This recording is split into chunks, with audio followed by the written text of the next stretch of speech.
किसान साथियों राम राम। आशा करता हूँ आप सब ठीक ठाक होंगे। साथियों, आज हम चर्चा करेंगे कि ग्वार के अंदर इतनी मंदी आने का कारण क्या है। साथियों, एक बहुत बड़ी खबर निकल के आ रही है और मैं आपको यह बताना चाहता हूँ कि मैंने 2 महीने पहले ही आपको सचेत किया था और यह अंदेशा जताया था कि इस ग्वार के अंदर कोई बड़े मगरमच्छ ट्रेड कर रहे हैं और ये सट्टेबाजी खेल रहे हैं। तो ज़्यादा से ज़्यादा मेरे वीडियो को शेयर करें ताकि ये सट्टेबाजी बंद हो। परंतु बहुत से किसानों ने मेरी बात को अनदेखा किया। मुझे कमेंट के माध्यम से ये भी कुछ जो नासमझ थे उन्होंने जो कुछ भी लिखा, चलो कोई बात नहीं, परंतु वो खबर आज सत्य सिद्ध हुई है।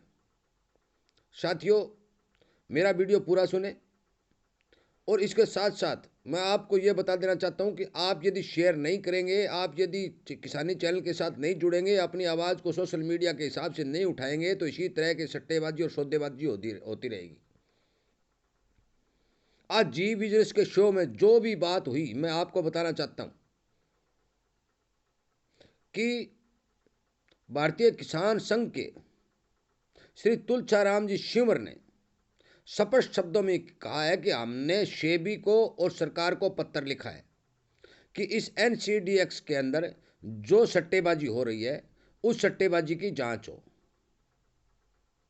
साथियों, जो मैंने अंदेशा लगाया था वही उन लोगों ने इसके ऊपर संदेह जारी किया और उन्होंने भी इस सट्टेबाजी की आशंका जताई है और उन्होंने पत्र भी लिख दिया है। एनसीडीएस के सीपीओ कपिल देव ने एक बात और भी कही है कि हमारे कागजों के अंदर इस वर्ष का 1,78,00,000 बोरी के उत्पादन का डाटा है। देखो कितनी बड़ी झूठ कागजों के अंदर चल रही है। और पिछले साल का 1,40,00,000 का डाटा है। आप सोचिए, समझिए और ये बात देखिए कि आज तक क्या इतनी बड़ी झूठ कागजों में दर्ज की गई है। माल गोदाम एनसीडीएक्स के गोदाम में माल है या नहीं है इस बात का तो पता ही नहीं है। खरीद बेच हो रही है। माल अच्छा है या बुरा है, नकली है या गड़ा हुआ है या सड़ा हुआ है, क्या है उसका कोई पता नहीं है, कब का है उसका पता नहीं है।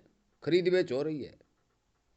इसके साथ साथ एक बात आपको और मैं बताना चाहता हूं कि जो हाजिर मंडियों के अंदर भाव चल रहे हैं, एक्सपोर्ट के अंदर उससे तेज भाव में गम बेचा जा रहा है।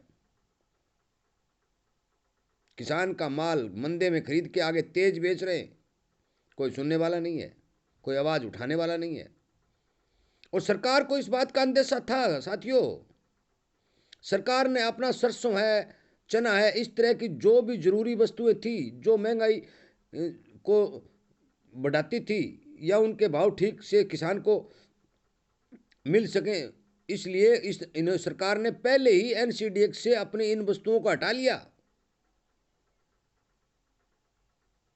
सरकार यदि चाहती कि एनसीडीएक्स पर ये सब के सब सरसों है, चना है, मसूर है, सब के सब चलते रहे तो चलते रहते, परंतु सरकार ने इन वस्तुओं को एनसीडीएक्स से हटा लिया क्योंकि उन्होंने सोचा कि इसी के अंदर भी घपलेबाजी होगी, सट्टेबाजी होगी, ये भाव को आसमान पर ले जाएंगे और सरकार महंगाई बढ़ने नहीं देना चाहती। इसलिए उन्होंने तो इस अपनी जिस चीज़ से खाद्य वस्तुएं थी उनको एनसीडीएक्स से हटा कर अपने काबू में ले लिया। परंतु ग्वार का मालिक कौन?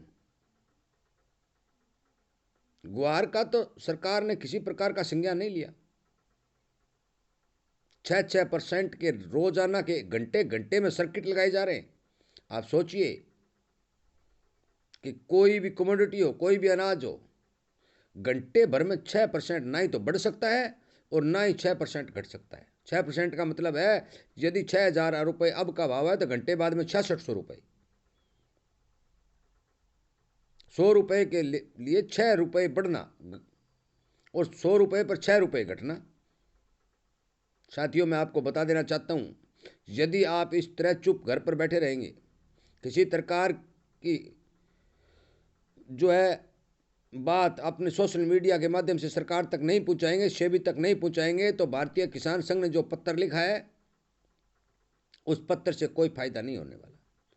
मैं झूठ नहीं बोलता। मैं पहले आपसे बता देना चाहता हूं कि मैं बिना सबूत के कोई वीडियो नहीं बनाता, ना मैं झूठे वीडियो बनाने का मेरा कतई कोई लक्ष्य नहीं है। यदि मेरी बात आपको यकीन नहीं है तो आप जी बिजनेस के ऊपर जाके जी बिजनेस के जो भी वो संवाददाता हैं उनके पास उस लेटर की कॉपी है साथियों। इसलिए मेरी बात पर ध्यान दें। ज़्यादा से ज़्यादा लोग इस किसानी चैनल के साथ जुड़ के अपनी सोशल मीडिया पर आवाज़ उठाएं, इस वीडियो को शेयर करें, ताकि सरकार और सेबी के कानों तक ये बात जाए कि पूरे भारत का किसान जो ग्वार उत्पादन करता है उसकी नज़र सेबी और सरकार पर है। अब सरकार क्या फैसला लेती है, सेबी क्या फैसला लेती है, जांच कराती है या नहीं कराती है, वो आगे का विषय है। यदि जांच नहीं होती है तो ग्वार के भाव को नहीं बढ़ने दिया जाएगा। ये बात स्पष्ट हो चुकी है साथियों। आप मैं जो भी वीडियो बनाता हूँ उस पर ग्वार के बारे में लिखते हैं, ग्वार का क्या होगा, ग्वार 6000 होगा, कब कब तक होगा। मैं आपको स्पष्ट शब्दों में बता देना चाहता हूँ कि अकेला आदमी किसी प्रकार की आवाज़ नहीं उठा सकता, अकेला आदमी कुछ कर भी नहीं सकता। आज किसान संघ ने पत्र लिखा है और बहुत से सलाहकार आज से 10 दिन पहले चैनल के ऊपर बहुत ज़्यादा गुस्से में थे। जो व्यापारी वर्ग था वो भी गुस्से में था, जो ग्वार पर काम करने वाले थे वो भी गुस्से में थे और वो इस चीज़ की मांग कर रहे थे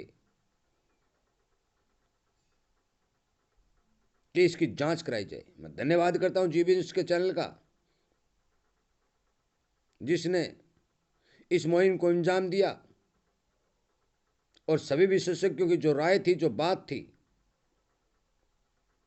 उसको इकट्ठा करके किसान संघ से पेपर की जो चिट्ठी थी उसकी जो कॉपी थी वो मंगवाकर अपने चैनल के ऊपर शो किया ताकि हर आदमी तक ये बात पहुंची। साथियों, इसीलिए मैं आपसे विनय निवेदन करता हूं और दोबारा फिर कहता हूं कि किसानी चैनल के साथ जुड़े, अपनी आवाज़ उठाएं। सोशल मीडिया के अंदर बहुत बड़ी ताकत होती है और इस बात को सरकार तक पहुंचाएं कि एनसीडीएक्स के ऊपर जो घपलाबाजी हो रही है, जो किसानों का तेल निकाला जा रहा है, इसको कृपया करके रोकने की कोशिश करें। साथियों, ज़्यादा लंबी बात न करते हुए मैं आप सबका मेरा वीडियो सुनने के लिए, मुझे प्यार देने के लिए बहुत बहुत धन्यवाद करता हूं और आपसे विनती करता हूं कि यदि आप अपने घर पर चुप बैठे रहे तो ग्वार तो क्या, किसी भी जिन्स का कभी भी ये बड़े मगरमच्छ भाव नहीं आने देंगे। मैं आपकी ये बात आपको तसल्ली से बता देना चाहता हूँ। इसलिए कृपया करके इस पर बात पर ध्यान दें, विचार करें और अपनी बात को आगे बढ़ाने की भरपूर कोशिश करें। आपका बहुत बहुत धन्यवाद।